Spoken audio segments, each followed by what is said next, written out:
we're going to talk about converting decimals into fractions, and then later we're going to do fractions into decimals. So let's start with 45 hundredths. We know that the 4 is in the tenths place and the 5 is in the hundredths place. So let's think about what that means on our place value flat. We have 4 tenths and then 5 hundredths.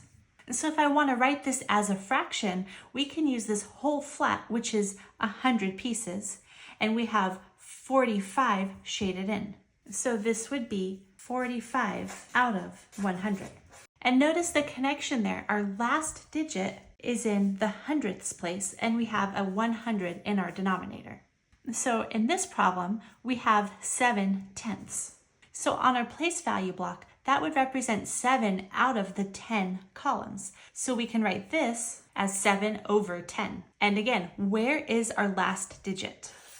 It's in the tenths place, and so our denominator is a 10. For our last problem, we would read this as 641 thousandths. Can you guess what our denominator is going to be? Well, let's visualize it. We have 6 tenths, 4 hundredths, and 1 1,000th.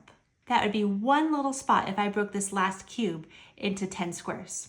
So what does this represent? If this whole flat was split into 1,000 pieces, we would have 641 of them shaded in. So this is 641 thousandths. Where's our last digit? In the thousandths place.